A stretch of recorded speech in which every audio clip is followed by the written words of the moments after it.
வணக்கம், நான் Jai Chitra. Welcome to J home channel. நம்ம சேனல் 1000 சப்ஸ்கிரைபர்ஸ் தாண்டியாச்சு. ரொம்ப ஹாப்பியாக இருக்குது. சப்ஸ்கிரைபர்ஸ் எல்லாத்துக்குமே என்னோட மனமார்ந்த நன்றிகளை தெரிவிச்சுக்கிறேன். தொடர்ந்து இதே போல் ஆதரவு கொடுத்துட்டே இருங்க. இன்றைக்கி ஒரு டிஃப்ரெண்ட்டான சைட் டிஷ் ஒன்று பார்க்க போகிறோம். இது சப்பாத்தி, பூரி, புலாவ் மாதிரியான ரெசிபிகளுக்கெல்லாம் மேட்சிங்காக சூப்பரான சைட் டிஷ்ஷாக இருக்கும். வாங்க வீடியோக்குள்ளே போகலாம். நான் ஒரு 200 கிராம் அளவுக்கு பன்னீர் எடுத்திருக்கிறேன். இதை சின்ன சின்ன துண்டுகளாக கட் பண்ணிக்கிறேன். இந்த அளவுக்கு ஸ்கொயர் பீசஸாக கட் பண்ணிக்கலாங்க.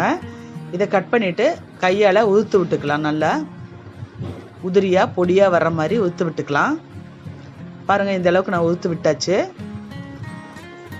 இப்போ இது கூட சேர்க்கறதுக்காக 2 பெரிய வெங்காயம் பொடியாக நறுக்கி வச்சுருக்கிறேன். 2 பச்சை மிளகாயும் பொடியாக நறுக்கி வச்சுருக்கிறேன்.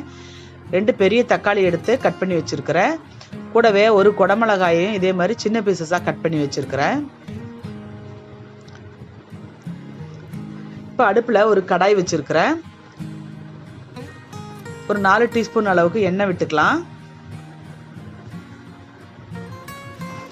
இதில் 1 ஸ்பூன் அளவுக்கு சோம்பும் 1/2 ஸ்பூன் அளவுக்கு ஃப்ரெஷ்ஷாக இடித்த சீரகமும் சேர்த்துக்கலாம். இதை நல்லா ஃப்ரை பண்ணிக்கலாம்.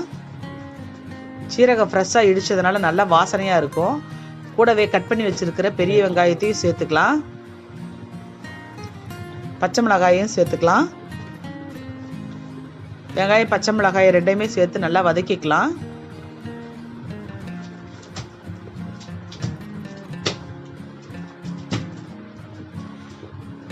கூடவே பொடியாக கட் பண்ணி வச்சுருக்கிற தக்காளியையும் சேர்த்துக்கலாம்.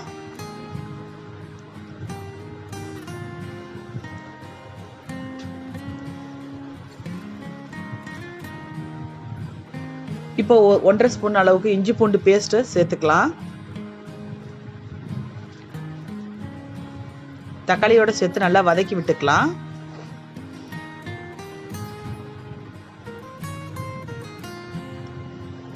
தக்காளி ஒரு 5 நிமிஷம் போல வேகட்டும். இப்போ கடைசியாக குடமிளகாயை சேர்த்துக்கலாம். குடமிளகா ரொம்ப நேரம் வேக தேவையில்லை. கொஞ்சம் வாயில் கடிக்கிறப்ப க்ரன்ச்சியாக இருந்தால் நல்ல டேஸ்ட்டாக இருக்கும். சாப்பிட்றதுக்கும் நல்லா இருக்கும். அதனால் கடைசியாகவே சேர்த்துக்கலாம். இப்போ கூடவே தேவையான அளவுக்கு உப்பு சேர்த்துக்கலாம். ஒரு ஸ்பூன் ஒரு அரை சிட்டிகை அளவுக்கு மஞ்சத்தூள் சேர்த்தா போதும். 1 ஸ்பூன் மிளகாத்தூள், 1 ஸ்பூன் கொத்தமல்லி தூள், 2 ஸ்பூன் அளவுக்கு கறி மசால் தூள் சேர்த்துக்கிட்டேன். இதையும் சேர்த்து மசாலா கலவையில் நல்லா வெங்காய தக்காளியோட மிக்ஸ் ஆகிற மாதிரி நல்லா வதக்கிக்கலாம்.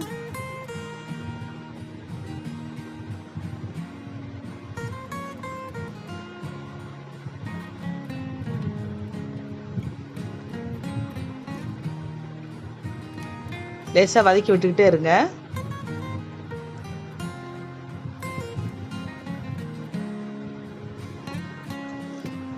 இது கூடவே முட்டையும் சேர்த்து நீங்கள் முட்டை புர்ஜியும் செய்யலாம். அதுவும் நல்ல டேஸ்ட்டாக இருக்கும். ஆனால் நான் இன்றைக்கி முட்டை சேர்க்கலை. முட்டை சேர்க்காம தான் செஞ்சுருக்கேன். இப்போ இது எல்லாத்தையும் நல்லா வதக்கியாச்சு. இப்போ ஒரு 1/2 கப் அளவுக்கு தண்ணி சேர்த்துக்கிறேன். இது லைட்டாக கிரேவியாக இருக்கிறதுக்கு நல்லா ஹெல்ப்ஃபுல்லாக இருக்கும். ரொம்ப தண்ணியாகவும் இல்லாமல் கொஞ்சம் ரொம்ப கெட்டியாக வரன்னு இல்லாமல் கொஞ்சம் கிரேவியாக இருக்கிற மாதிரி செஞ்சுக்கலாம். அதுக்காக 1/2 கப் அளவுக்கு தண்ணி விட்டு நல்லா கிளறி விட்டுட்டு 1 நிமிஷம் போல் மூடி வச்சு வேக வச்சுக்கலாம்.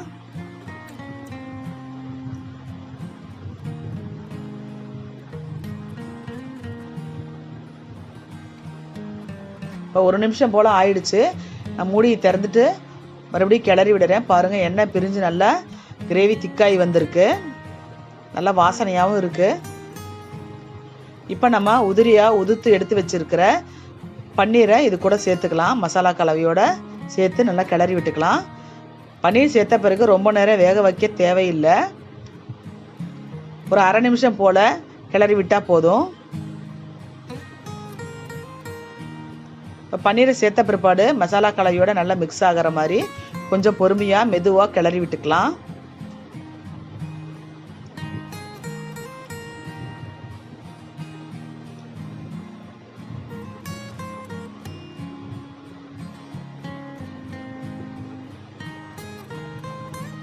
கொஞ்சம் நிதானமாக கிளறி விடணும், இல்லைன்னா பன்னீர் ரொம்ப தூளாக உடஞ்சிரும். இப்போ கடைசியாக கொத்தமல்லி தலையை சேர்த்துட்டு அடுப்பை ஆஃப் பண்ணி விட்டுறலாம்.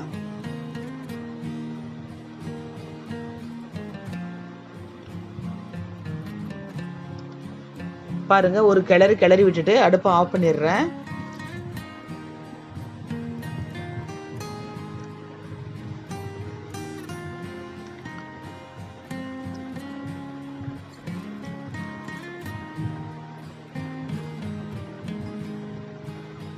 இது கூடவே 1/2 ஸ்பூன் அளவுக்கு பட்டர் சேர்த்துக்கலாம். பட்டர் வந்து உங்கள் சாய்ஸ் தான், சேர்த்தா நல்லா இன்னும் டேஸ்ட்டாக இருக்கும்.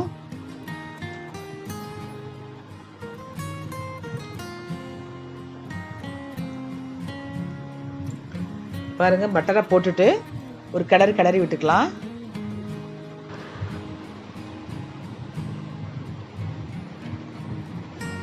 அவ்வளோதாங்க, சூப்பரான டேஸ்டான பன்னீர் புர்ஜி ரெடி ஆயிடுச்சுங்க.